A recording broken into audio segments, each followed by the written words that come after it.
নমস্কার, জয় শ্রীকৃষ্ণ। আচ্ছা, কাচের বাসন ভাঙা কিন্তু খুব অশুভ। ধরুন কাচের বাটি, কাচের থালা, কাচের গ্লাস, কাচের কাপ হয়তো ভেঙে গেছে, ঠিক আছে? এটা কিন্তু প্রচণ্ড অশুভ। যারই হাত থেকে পড়ুক না আপনার সংসারের দৃশ্য, সেটা কিন্তু আপনার বাড়িতে ভাঙলো, খুব অশুভ। এই অশুভ কিন্তু আপনি বুঝতে পারবেন 101 দিনের মধ্যে আপনি বুঝতে পারবেন যে আপনার বাড়িতে কিন্তু খুব ক্ষতি হচ্ছে, নানান কিছু ক্ষতি হচ্ছে এই কাঁচ ভাঙার জন্য। প্রথমত আপনার হাতে টাকা থাকছে না, কোনো কিছু না কোনো কিছু কারণে কিন্তু আপনার জমানো টাকা শেষ হচ্ছে। সেই দুষ্প্রভাব পড়ছে আপনার টাকার উপরে, সংসারের উপরে কাঁচ ভাঙার প্রভাবটা পড়ছে কিন্তু রীতিমতো। হেলথ, সব থেকে প্রথম কথা, হেলথ কিন্তু আপনার খারাপ হবে। হেলথের পিছনে প্রচুর টাকা খরচ হবে এবং যেটা আনওয়ান্টেড টাকা খরচ, মানে যত্রতত্র টাকা কিন্তু খরচ হতে থাকবে এই কাঁচ ভাঙার জন্য। এছাড়া আপনার আত্মীয় স্বজন, বন্ধু বান্ধব, পাড়ার প্রতিবেশী হয়তো আপনার কাছ থেকে টাকা নিয়েছে। হ্যাঁ, সেই টাকা কিন্তু ধার হিসেবে হয়তো নিয়েছে, সেই টাকা কিন্তু আপনি কিছুতেই ফেরত পাচ্ছেন না। সেটা কিন্তু কাঁচ ভাঙার জন্যই হচ্ছে। হ্যাঁ, তো চেষ্টা করবেন খুব সাবধানে কাচের বাসন ব্যবহার করার।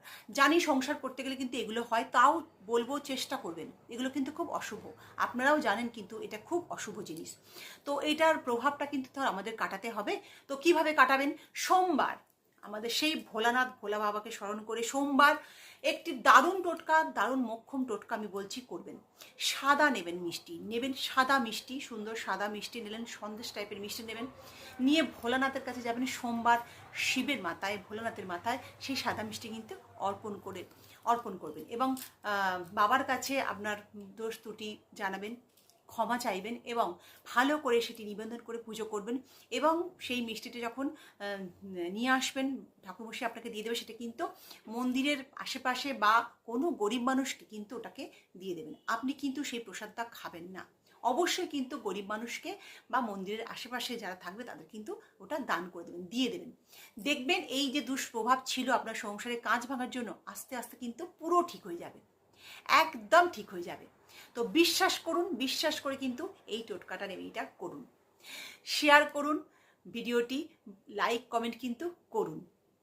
আপনারা দেখছেন, অনেকেই আছেন কমেন্ট করছেন, আমি আবারও বলছি, তো শেয়ার করুন, বেশি বেশি করে কিন্তু শেয়ার করুন। যারা জানে না, এগুলো তো অনেকেই জানে না, তাদেরকে জানিয়ে দিন। আপনি দেখছেন, আরও 10 জনকে জানান। কমেন্টে হর হর মহাদেব লিখতে ভুলবেন না।